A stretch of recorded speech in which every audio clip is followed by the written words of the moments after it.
It was a quiet morning in the small town of Dustfield, where the sun rose lazily over the endless plains and cast long shadows across the dusty streets. The air carried a faint scent of sagebrush mingled with the distant aroma of freshly baked bread from Mrs. Harper's kitchen. But beneath the serene surface lay a mystery that would soon unravel the very fabric of life for one family living on the outskirts of town. At the edge of Dustfield stood the Carter Ranch, a sprawling expanse of land bordered by tall wooden fences and dotted with grazing cattle. It was here that John Carter, a rugged man with callous hands and a heart as big as a prairie, worked tirelessly to keep his ranch running smoothly. Alongside him were his wife, Mary, whose gentle voice often cut through the harsh winds like a melody, and their young daughter, Clara, whose laughter echoed through the barns and fields. But something had been troubling the Carters lately. A cow named Daisy refused to give milk. For days now, she had stood stubbornly in her stall, her udders full but unyielding. No matter what they tried, gentle coaxing, warm towels, even treats, the cow remained obstinate. This was no ordinary drought. It felt almost supernatural. John scratched his head, leaning against the barn doorframe as he watched Daisy pace back and forth in her stall. Her normally calm demeanor had shifted into an uneasy restlessness, her eyes darting nervously toward the corner of the stall, where shadows seemed thicker than usual. "Something ain't right," John muttered under his breath. Mary approached him, her apron dusted with flour from making breakfast. She placed a hand on his shoulder, concern etched onto her face. "Maybe it's just spook, John. You know how animals can sense things we can't." He nodded slowly but wasn't convinced.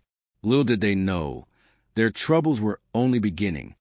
The next day dawned hot and dry, the kind of heat that clung to your skin and made every movement feel heavier. John decided to investigate further, determined to uncover whatever was troubling Daisy. He entered the barn early in the morning, the golden light filtering through cracks in the weathered walls, casting intricate patterns on the dirt floor. Daisy greeted him with a low moan, her body tense as if bracing for something unseen. John stepped closer, speaking softly to calm her. "There now, girl. Just you relax." But instead of calming down, Daisy backed away, her hooves scraping against wood planks with increasing urgency. That's when John noticed it. A faint smell, not quite unpleasant but strange enough to make his stomach churn. It came from the corner of Daisy's stall, where the shadows lingered even as the sun climbed higher outside. Cautiously, he moved toward the source, brushing aside cobwebs and bits of hay until his fingers brushed against something hard buried beneath the straw. His heart quickened as he unearthed a wooden box, its surface worn smooth by time and elements. It was locked tight, the metal latch rusted but still functional. With trembling hands, John pried it open, revealing contents that sent a chill down his spine. Inside lay old letters, yellow with age, tied together with fraying string.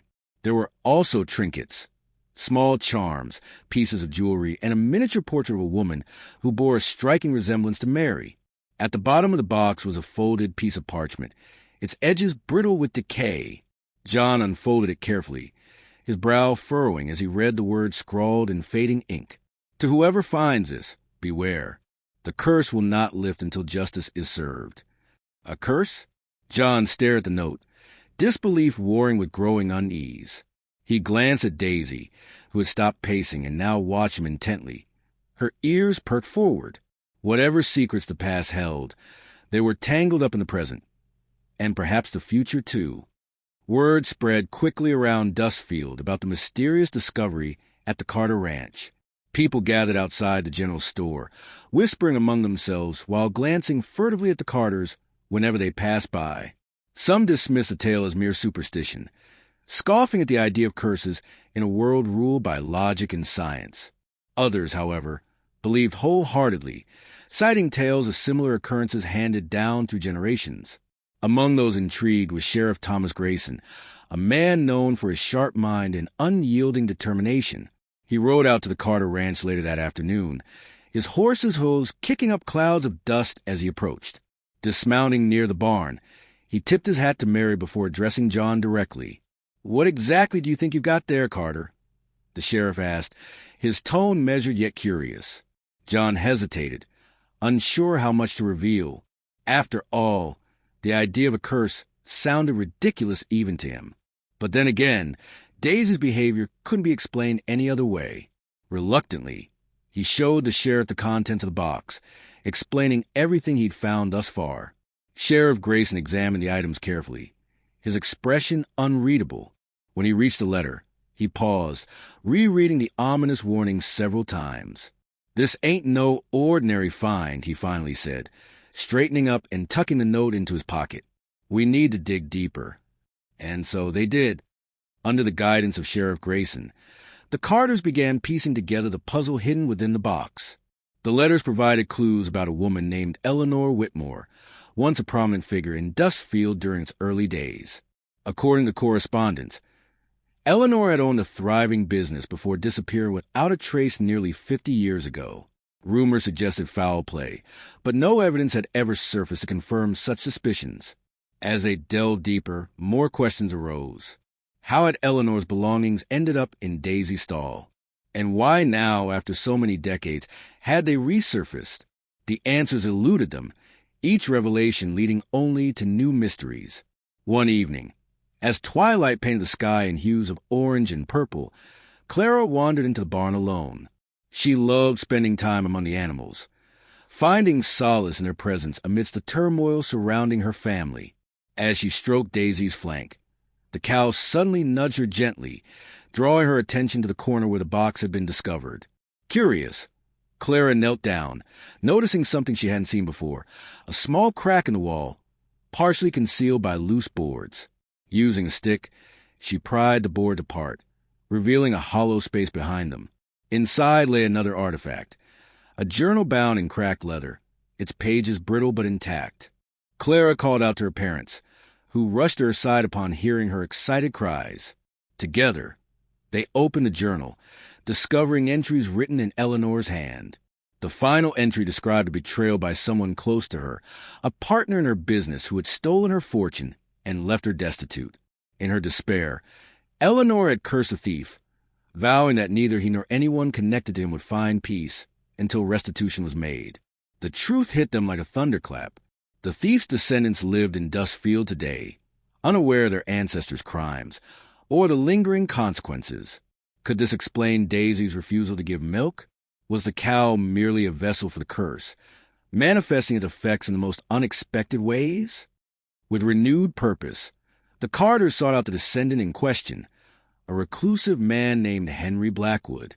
Known for his miserly ways and reluctance to engage with others, Henry initially rebuffed their attempts to speak with him, but persistence paid off, and eventually he agreed to meet them under the watchful eye of Sheriff Grayson.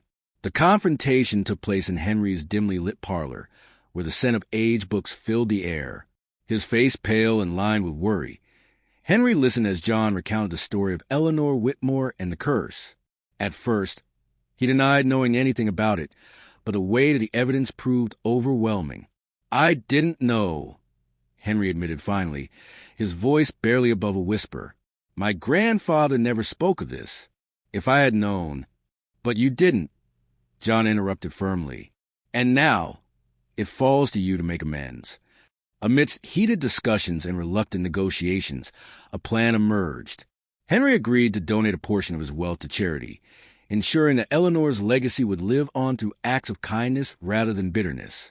In return, the Carters promised to help break the curse once and for all. On the night of the full moon, the Carters, along with Sheriff Grayson and Henry Blackwood, gathered in the barn beneath a canopy of stars. The atmosphere crackled with tension, the silence broken only by the occasional hoot of an owl or the soft rustling of leaves carried by the wind. Following instructions gleaned from Eleanor's journal, they performed a ritual meant to absolve the curse. Words spoken aloud echoed to the barn, their cadence steady and deliberate. As the ceremony reached its climax, Daisy let out a deep sigh, her muscles relaxing for the first time in days. When it was over, the Carters waited anxiously to see if their efforts had succeeded. Hours passed, the moon climbing higher in the sky, until finally, Mary stepped into the stall and began milking Daisy. The milk flowed freely, filling the bucket with a sound that brought tears to their eyes. Relief washed over them, mingling with gratitude and awe. The curse was lifted, its burden lifted alongside it. Yet little did they know, the true impact of their actions would ripple far beyond the borders of Dustfield, touching lives they could scarcely imagine. For in breaking the curse, they had also awakened something greater, an understanding that justice, though sometimes hidden, always seeks its due. And in doing so, they reminded themselves and everyone who heard their tale that hope endures, even in the wildest corners of the West. The days that followed were filled with a quiet sense of renewal. The Carter Ranch returned to its usual rhythm, the cows grazing peacefully under the vast sky, their bells jingling softly in the breeze. Daisy, once restless and troubled, now stood contentedly in her stall, her udders full and cooperative. The curse had lifted, but the memory of it lingered like an echo in the corners of the barn. John Carter often found himself gazing out at the horizon, his mind wandering to the events that had unfolded. He couldn't shake the feeling that there was more to the story than what they had uncovered. The journal, though enlightening, had left many questions unanswered. Who exactly was Eleanor Whitmore? What kind of life had she led before her betrayal? And why had her spirit chosen this moment to reveal itself? One evening, as the sun dipped below the hills and painted the sky in shades of crimson and gold, John sat on the porch steps with a cup of coffee in hand. Clara, now older and wiser from the experience, joined him, her legs swinging idly as she watched the cattle wander lazily toward the water trough. "Pa," she began, her voice tinged with curiosity, "do you think Eleanor ever found peace?" John took a sip of his coffee, letting the question hang in the air for a moment. "I reckon she did. Clara, sometimes all it takes is for someone to listen, to acknowledge what's been lost and make things right." Clara nodded thoughtfully, her gaze fixed on the distant silhouette of the barn. "Do you think we'll ever find out more about her?" John smiled, placing a hand on her shoulder. "Maybe. Or maybe some stories are meant to stay mysteries, just waiting for the right time to be told." As weeks turned into months, the Carters continued to thrive. The ranch flourished, and the town of Dustfield grew alongside it. People spoke of the curse in hushed tones, their eyes widening as they recounted the tale to newcomers. Some dismissed it as mere folklore, while others believed wholeheartedly, drawing lessons from the story about justice, redemption, and the power of perseverance. But not everything was as it seemed. Unbeknownst to the Carters, the journal contained secrets far deeper than they had realized. Hidden within its pages were cryptic references to a hidden treasure, a fortune buried somewhere on a ranch by Eleanor herself, meant to serve as restitution for her stolen wealth. These passages had gone unnoticed, overshadowed by the urgency of lifting the curse. It wasn't until Sheriff Grayson revisited the journal during one of his late-night musings that he stumbled upon the clues. His sharp eyes caught the subtle hints, coordinates etched into the margins, descriptions of landmarks long forgotten, and a single phrase repeated throughout, asterisk, where the earth meets the sky. Asterisk. Intrigued, the sheriff decided to investigate further. He approached John cautiously, choosing his words carefully so as not to alarm him. "John," he began, his tone measured, "there might be more to Eleanor's story than we first thought." John raised an eyebrow, setting aside the saddle he had been repairing. "What do you mean?" Sheriff Grayson hesitated, weighing how much to reveal. "I believe she may have left behind something valuable, something tied to the curse." Curiosity sparked in John's eyes, quickly replaced by skepticism. "You're saying there's a treasure buried out here?" The sheriff chuckled softly. "Let's call it a possibility. Worth looking into, don't you think?" The search began in earnest, guided by the clues in the journal. The Carters, along with Sheriff Grayson, scoured the ranch, following the cryptic directions step by step. They examined every inch of land, from the rolling pastures to the dense grove of trees near the riverbank. Each discovery brought them closer to the truth, yet also deeper into the mystery. One day, while exploring the grove, Clara spotted something glinting beneath the roots of an ancient oak tree. Her heart raced as she brushed away the dirt, uncovering a small metal box half buried in the soil. Inside was a collection of documents, maps, and coins, evidence of Eleanor's wealth and her determination to reclaim what had been taken from her. Among the items was a letter addressed to her descendants, written in a tone both sorrowful and resolute. In it, Eleanor explained her reason for leaving the treasure behind, hoping that one day it would be used to right the wrongs of the past. Tears welled up in Clara's eyes as she read the letter aloud, her voice trembling with emotion. She wanted us to finish what she started, to use this for good. John placed a hand on her shoulder, pride swelling in his chest. And that's exactly what we'll do. With the treasure unearthed, the Carters face a choice. They could keep it for themselves, using it to secure their future and expand their ranch. Or they could honor Eleanor's wishes and ensure that her legacy lived on through acts of kindness and charity. After much deliberation, they chose the latter. Under the guidance of Sheriff Grayson, they established a fund in Eleanor Whitmore's name, dedicated to helping those in need throughout Dustfield and beyond. The money was used to build schools, support struggling families, and preserve the history of town. Word of their generosity spread quickly, inspiring others to follow suit. The community came together in ways never seen before, united by a shared purpose and a newfound appreciation for the past. Yet even as the Carters celebrated their success, they couldn't help but wonder if Eleanor's spirit remained nearby, watching over them. Had she truly found peace, or was there still more to uncover? One night, as the family gathered around the fire, Mary recounted a dream she had had. In it, Eleanor appeared as a shadowy figure, her presence both comforting and enigmatic. She spoke in whispers, her words carried by the wind. Asterisk, the cycle continues. Justice is never truly complete. Asterisk, the Carters exchanged knowing looks, understanding that their journey was far from over. The Wild West, with its untamed landscapes and hidden truths, held countless stories waiting to be told. And perhaps, in time, they would uncover them all. For now, though, they were content to sit beneath the stars, the gentle hum of crickets filling the air, and let the mysteries unfold at their own pace. After all, in the world of the Wild West, nothing was ever truly settled. Not the land, not the people, and certainly not the secrets buried beneath the surface. And so, the Carters rode on, their hearts full of hope, their spirits unyielding, and their eyes always searching for the next chapter in the endless saga of the frontier. The days stretched into months, and the months blurred into seasons. The Carters' lives became a tapestry woven with threads of hard work, resilience, and ever-present sense of wonder. Yet beneath the surface of their newfound prosperity, a subtle unease began to creep in, a feeling that the land itself was holding its breath, waiting for something more. It started with small things. Tools left out overnight would be found slightly misplaced, as though the wind had shifted them. Shadows lingered longer than they should in the corners of the barn, and occasionally, Clara swore she heard faint whispers when no one else was around. At first, these occurrences were dismissed as mere quirks of the ranch or figments of imagination. But as time passed, the incidents grew bolder, harder to ignore.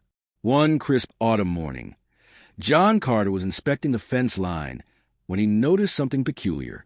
A section of the wooden post, which had stood firm through countless storms, now leaned precariously to one side. Stranger still, the ground around them appeared disturbed. Fresh dirt mounded up as if someone had been digging there recently. Confused, John dismounted his horse and knelt down, brushing away the loose earth with his hands.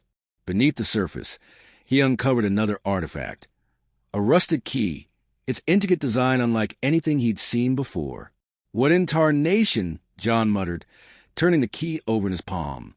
Its cold metal seemed to hum against his skin, sending a shiver down his spine. He tucked it into his pocket, determined to investigate further once he returned home. That evening, as the family gathered around the dinner table, John shared his discovery. Mary listened intently, her brow furrowing as she considered the implications. Clara, ever curious, leaned forward, her eyes wide with fascination. "Do you think it's connected to Eleanor?" she asked, her voice barely above a whisper. "It could be," John replied, running a hand through his graying hair. "Or maybe it's something else entirely. Either way, I reckon we need to figure it out." Sheriff Grayson, who had stopped by for supper, nodded thoughtfully. "Keys usually lead somewhere, don't they? Let's see if this one fits any locks around here." Their search began the following day, starting with the old shed near the riverbank. The structure was dilapidated, its walls sagging under the weight of years, but it had always been off-limits to the family due to its unstable condition. Now, however, curiosity outweighed caution. With the sheriff's help, they pried open the creaking door, revealing a space filled with forgotten relics of the past. Inside, the air smelled musty, laced with a faint scent of oil and rust. Dust motes danced in the dim light, filtering through cracks in the walls. John moved cautiously, the key clutched tightly in his hand. His gaze swept across the room until it landed on a large chest tucked away in the far corner. Its surface was covered in cobwebs, but the lock looked familiar, almost identical to the key he held. Heart pounding, John approached the chest and inserted the key into the lock. It turned smoothly, the mechanism clicking open with a sound that echoed unervingly in the silence. Slowly, he lifted the lid, revealing yet another layer of mystery. Within the chest lay bundles of documents, carefully wrapped in oilcloth to protect them from the elements. There were also trinkets, pieces of jewelry, fragment of pottery, and a small wooden figurine carved in the shape of a horse. Most intriguing of all was a map, yellowed with age, marked with symbols and annotations written in a language none of them recognized. "This changes everything," Sheriff Grayson murmured, leaning closer to examine the map. "It looks like Eleanor wasn't just hiding treasure. She was mapping out something much bigger." As they studied the map, patterns began to emerge. The symbols corresponded to landmarks scattered throughout the region, hills, rivers, and even the ancient oak tree where Clara had found the first box. Each location seemed to point toward a central destination, marked with stars surrounded by concentric circles. "What do you suppose it means?" Mary asked, her fingers tracing the lines connecting the points. "I'm not sure," John admitted, "but I have a hunch it's important. Maybe it leads to the final piece of the puzzle." Determined to uncover the truth, the Carters embarked on a journey that took them far beyond the boundaries of their ranch. They followed the map's guidance, traveling through rugged terrain and enduring harsh weather. Along the way, they encountered remnants of the past, ruins of old settlements, abandoned mine shafts, and artifacts buried deep within the earth. Each discovery brought them closer to understanding Eleanor Whitmore's true intentions. She hadn't merely sought justice for herself. She had envisioned a grander purpose, one that transcended personal grievances and reached into the very soul of the land. Her actions, though driven by pain and betrayal, carried within them the seeds of redemption, not just for those wronged, but for the entire community. Their quest culminated at the base of a towering mountain range, where the map led them to a hidden cave. Inside, the air was cool and damp, the walls adorned with carvings depicting scenes of harmony between humans and nature. At the center of the cavern stood a pedestal, upon which rested a glowing crystal encased in a protective casing of stone. "This must be it," Clara whispered, her voice trembling with awe. "Eleanor's final gift." John stepped forward cautiously, his hands shaking as he examined the crystal. Its light pulsed gently, casting dancing reflections across the walls. As he touched it, visions flooded his mind.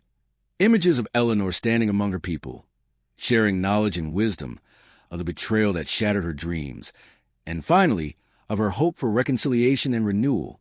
When the vision faded, John turned to the others, his face etched with determination. "She didn't leave this behind for revenge," he said softly. "She wanted us to remember, to honor the connection between humanity and the land, to ensure that history doesn't repeat itself." With the crystal safely secured, the Carters returned to Dustfield, their hearts heavy with the weight of what they had learned.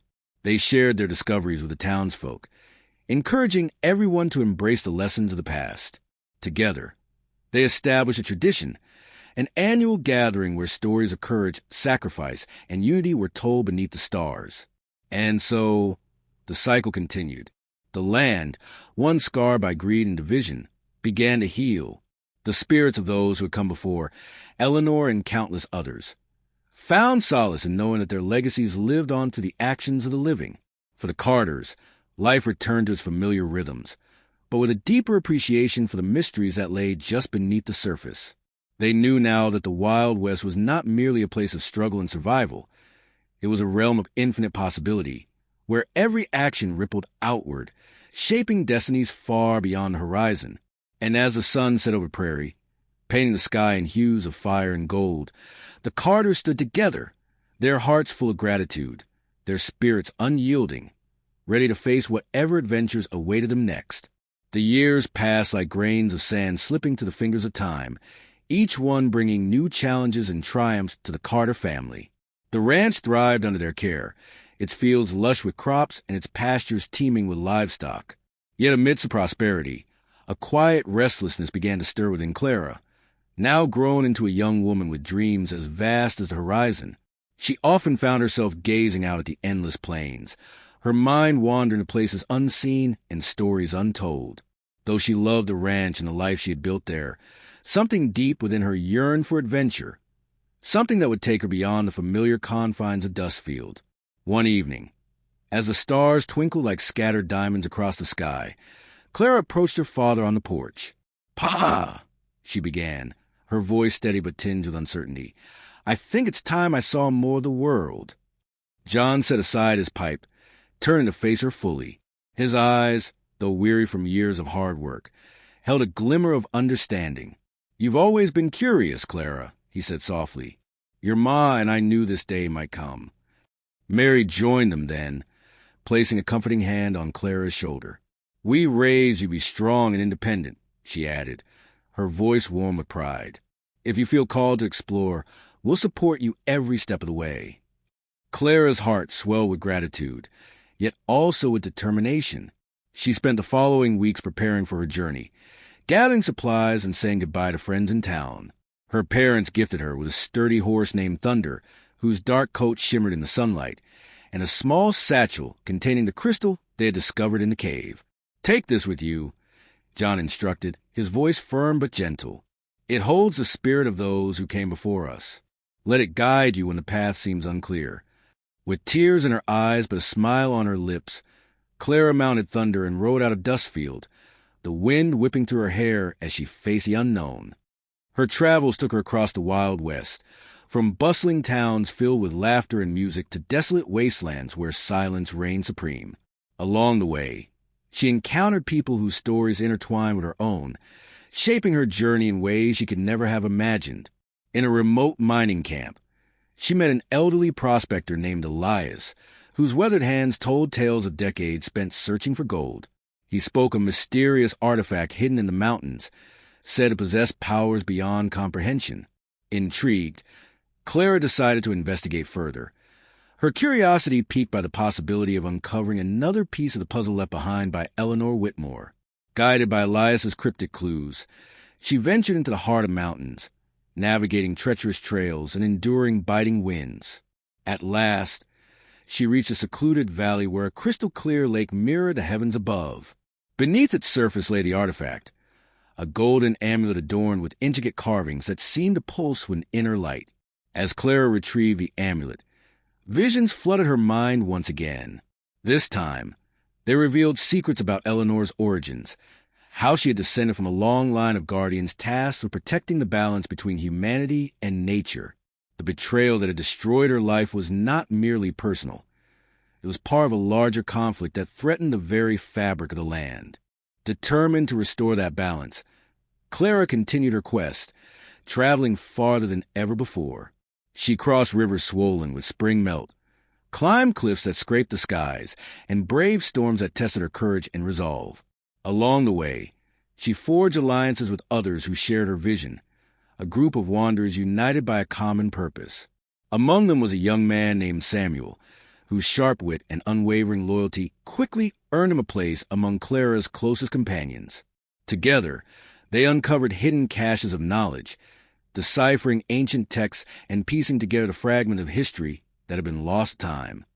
Their journey led them ultimately to a sacred site nestled deep within the forest, a grove where towering trees stood sentinel over a circle of stones etched with symbols identical to those found on the map.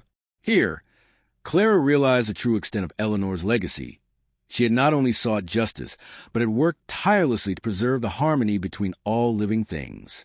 With the amulet clutched tightly in her hand, Clara stepped into the center of the stone circle.